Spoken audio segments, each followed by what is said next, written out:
জিডিএসের দ্বিতীয় merit list আসতে দেরি কেন হচ্ছে?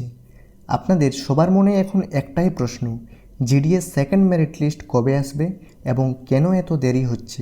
অনেকেই ভাবছেন আপনার নাম কি এই লিস্টে থাকবে। আজকের এই ভিডিওতে আমি স্পেশালি আপনাদেরকে 20টা কারণ বলবো কেন লিস্ট আসতে দেরি হচ্ছে, এবং মিলিয়ে দেখবেন যে আগে কিন্তু কেউ আপনাকে এই কারণগুলো বলেনি। তো ভিডিওটা শেষ পর্যন্ত দেখুন, কারণ শেষে আমি একটা স্পেশাল টিপস দেব যার মাধ্যমে আপনি নিজের রেজাল্ট সবার আগে চেক করতে পারবেন। তবে তার আগে নমস্কার বন্ধুরা, আমি শান্তনু। কেমন আছেন সবাই? আপনাদের সবাইকে স্বাগত জানাচ্ছি আমাদের ইউটিউব চ্যানেল পোস্টাল শান্তনুতে।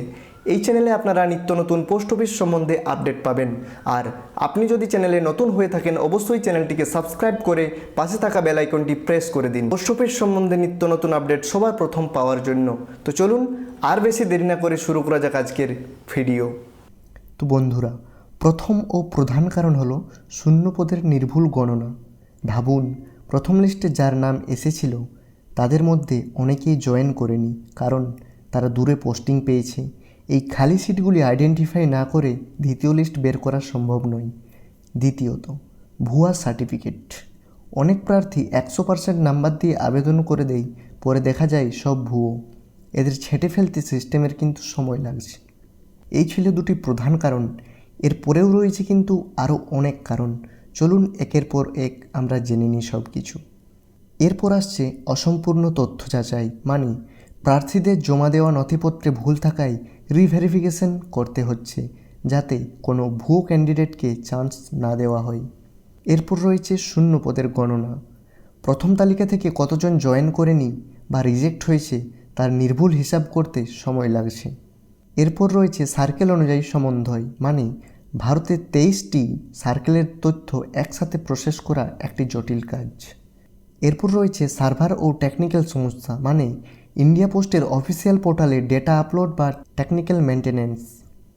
এরপর রয়েছে ছুটির দিন, মানে মার্চ ও এপ্রিলে উৎসব ও সরকারি ছুটির কারণে দাপ্তরিক কাজে কিন্তু ধীর গতি দেখা গেছে। এছাড়াও যেহেতু এই সময়টা ইয়ার এন্ডিংয়ের সময় ছিল, তাই এই কারণেও কিন্তু কিছু ধীর গতি দেখা গেছে। এরপর রয়েছে ভুল আবেদনকারীর ভিড়।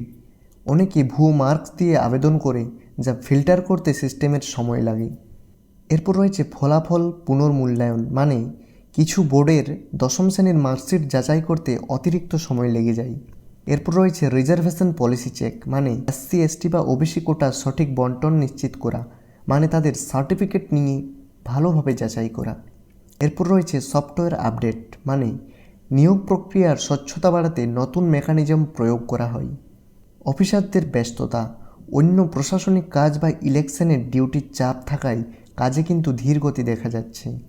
পিডি বা পিএইচ সার্টিফিকেট যাচাই, বিশেষভাবে সক্ষম প্রার্থীদের সার্টিফিকেটে মেডিকেল বোর্ড থেকেই কিন্তু ভেরিফাই করতে হয়। এবার রয়েছে কম্পিউটার সার্টিফিকেট। কিছু ক্ষেত্রে কম্পিউটার ট্রেনিং সার্টিফিকেটের বৈধতা যাচাই করা হচ্ছে যে আদৌ সেটা সঠিক নাকি জাল সার্টিফিকেট। এরপর রয়েছে আবাসিক প্রমাণপত্র, মানে বিপিএম পদের জন্য আবাসিক বসবাসের প্রমাণ যাচাই। এরপর রয়েছে রিপোর্ট কালেকশন, ব্লক লেভেল থেকে ডিভিশনাল লেভেলের রিপোর্টের দেরি। এরপর রয়েছে উচ্চ মাধ্যমিক বা অন্যান্য বোর্ডের বিভেদ, মানে বিভিন্ন বোর্ডের গ্রেডিং সিস্টেমকে সমতায় আনা। সব তো আলাদা হয়, তো সেগুলোকে এক লেভেলে আনার চেষ্টা করা হচ্ছে। এরপর রয়েছে বোর্ডের পক্ষ থেকে অনাপত্তি, মানে শিক্ষা বোর্ডগুলো থেকে ভেরিফিকেশনের উত্তর দিতে দেরি হচ্ছে। এরপর রয়েছে পেন্ডিং লিস্ট সমন্বয়, আগের দফার কোনো নিয়োগ বাকি থাকলে সেটা আগে মেটানো হচ্ছে, তারপর পরবর্তী পদক্ষেপ নেওয়া হচ্ছে। আর সর্বশেষ চূড়ান্ত গুণগত মান যাচাই, মানে ভুল সংশোধনের জন্য শেষ মুহূর্তে ইন্টারনাল এডিটও কিন্তু করা হচ্ছে। তো বন্ধুরা, এই ছিল সমস্ত কারণ, যে কারণগুলোর জন্য আপনাদের লিস্ট আসতে দেরি হচ্ছে। তো এখন আপনাদের মনে একটাই প্রশ্ন, যে এবার আপনারা কি করবেন? চলুন আপনাদেরকে কয়েকটা আমি কথা বলি, কথাগুলো কিন্তু খুব ইম্পর্ট্যান্ট। লিস্ট আসতে তো দেরি হচ্ছে, তাহলে এবার আপনারা কি করবেন চলুন জেনে নিই। প্রথমত, অফিসিয়াল ওয়েবসাইট চেক করুন। দিনে অন্তত একবার দেখুন ইন্ডিয়া পোস্ট জিডিএস online.government.in সাইটটি দেখুন। এটাই কিন্তু অফিসিয়াল ওয়েবসাইট। অন্য ভুয়ো ওয়েবসাইটে কিন্তু নজর দেবেন না, তাহলে কিন্তু সমস্যায় পড়তে পারেন। দ্বিতীয়ত, ডকুমেন্ট রেডি করা। আধার কার্ড, মাধ্যমিকের মার্কশিট, কাস্ট সার্টিফিকেট সব অরিজিনাল কপি গুছিয়ে রাখুন। কম্পিউটার সার্টিফিকেট, জিডিএসদের জন্য বেসিক কম্পিউটার নলেজ কিন্তু দরকার, কারণ সার্টিফিকেট না থাকলে এখন ছোটোখাটো কারণেই রিজেক্ট করে দেওয়া হচ্ছে। সো যে কোনো একটা ছোট কোনো কোর্স করে নিন। সাইকেল চালানো শেখা, যদি ঠিকমতো না পারেন তবে অবশ্যই প্র্যাকটিস করে নিন, কারণ এটি জিডিএসের একটি শর্ত যে আপনাকে সাইকেল চালানো শিখতেই হবে। অন্যান্য পরীক্ষার প্রস্তুতি, শুধু জিডিএসের ভরসায় না থেকে এসএসসি এমটিএস বা পোস্ট অফিসের এমটিএসের জন্য প্রস্তুতি নিন। আধার কার্ড আপডেট, আধারের সঙ্গে ফোন নাম্বার বা আপনার নাম ও জন্ম তারিখ মার্কশিটের সাথে যদি না মিল আছে সেটা কিন্তু যাচাই করে নিন, আর যদি মিল না থাকে অবশ্যই সেটা সঠিক করার চেষ্টা করুন। হেল্পলাইন যোগাযোগ, খুব বেশি দেরি হলে আপনার সার্কেলের হেল্পলাইন নম্বরে কল বা ইমেল করতে পারেন। প্যান কার্ড আবেদন, যদি আপনার প্যান কার্ড না থেকে থাকে তবে অবশ্যই এখনই প্যান কার্ডের জন্য আবেদন করুন, কারণ এটা কিন্তু খুবই জরুরি। ব্যাঙ্ক অ্যাকাউন্ট, নিজের নামে একটি সেভিংস অ্যাকাউন্ট ওপেন করে রাখুন, এটাও অবশ্যই জরুরি। বিশেষ করে পোস্ট অফিসে কিন্তু আপনাকে সেভিংস অ্যাকাউন্ট খুলতেই হবে, কারণ ওই অ্যাকাউন্টেই আপনার স্যালারি ক্রেডিট হবে। লোকাল পোস্ট অফিসে ভিজিট, আপনার এলাকার পোস্টমাস্টারের সাথে কথা বলুন, কাজের ধরন সম্পর্কে আইডিয়া রাখুন। পূর্ববর্তী কাট অফ স্টাডি, প্রথম লিস্টের কাট অফ দেখে নিন, তাতে আপনার সুযোগ কতটা তা খুব সহজেই বুঝতে পারবেন। কমিউনিটি ফোরামে যোগ দিন, মানে টেলিগ্রাম বা হোয়াটসঅ্যাপে জিডিএস গ্রুপে যোগ দিন লেটেস্ট আপডেটের জন্য। আমাদের বিশেষভাবে তোমাদের জন্যই টেলিগ্রামে চ্যানেল খোলা হয়েছে, তাই অবশ্যই সেখানে যুক্ত হয়ে যাও, কারণ নিত্য নতুন আপডেট সবার প্রথম ওখানেই দেওয়া হয়। এরপর রয়েছে মেডিকেল সার্টিফিকেট, সিভিল সার্জন বা সরকারি হাসপাতালের ফরম্যাটগুলো দেখে রাখুন, আর আমাদের টেলিগ্রামে মেডিকেল সার্টিফিকেটের ফরম্যাট দেওয়া রয়েছে, সেখান থেকে ডাউনলোড করে অবশ্যই একটি মেডিকেল সার্টিফিকেট বানিয়ে রাখুন। নিজের দক্ষতা বৃদ্ধি, টাইপিং বা ডেটা এন্ট্রি শিখতে পারেন, যা পরবর্তী জীবনে কিন্তু আপনাদের খুবই কাজে লাগবে। রেসিডেন্সিয়াল সার্টিফিকেট, আপনার গ্রাম পঞ্চায়েত বা মিউনিসিপ্যালিটি থেকে রেসিডেন্টাল সার্টিফিকেট কিন্তু অবশ্যই একটি তুলে রাখুন। ইমেল নিয়মিত চেক, আপনার রেজিস্টার ইমেলে গিয়ে কিন্তু ইনবক্স অবশ্যই চেক করুন যে আপনার লিস্টে নাম এসেছে কি না। ভুল সংশোধন, যদি ফর্মে কোনো ছোটোখাটো ভুল থেকে থাকে তবে সেটার অ্যাফিডেভিট বানিয়ে রাখা যায় কি না সেটার সম্বন্ধে উকিলের সাথে কথা বলুন। এরপর রয়েছে বিকল্প ক্যারিয়ার অপশন, স্কিল ডেভেলপমেন্ট বা কোনো পার্ট টাইম কাজের কথা ভাবতে পারেন। পজিটিভ থাকা, সোশ্যাল মিডিয়ায় ভুয়ো খবরে কান দেবেন না, সরকারি নোটিশের ওপর ভরসা রাখুন। খুব তাড়াতাড়ি আপনাদের গুড নিউজ আসতে চলেছে, তাই অবশ্যই বি পজিটিভ। আর রয়েছে সর্বশেষ শারীরিক সুস্থতা, জিডিএসে অনেক সময় ফিল্ড ওয়ার্ক থাকে, তাই নিজেকে ফিট রাখুন। শারীরিক সমস্যায় ভুগবেন না, বেশি চিন্তা করবেন না।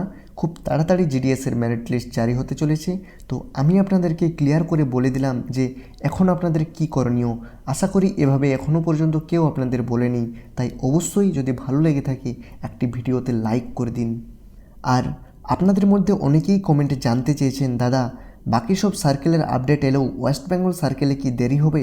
এর পেছনে কি আসন্ন বিধানসভা নির্বাচন 2026-এর কোনো হাত আছে? আজকের ভিডিওতে আমরা একদম তথ্যসহ আলোচনা করব যে কেন পশ্চিমবঙ্গ সার্কেলের লিস্ট প্রকাশে দেরি হতে পারে, নির্বাচন বিধি এই নিয়োগে কতটা প্রভাব ফেলছে। ভিডিও স্কিপ না করে শেষ পর্যন্ত দেখুন, কারণ আপনি যখন এতটা দেখেই নিয়েছেন তো আর 5 মিনিটের ব্যাপার একটু দেখে নিন, আপনাদেরই উপকারে আসবে।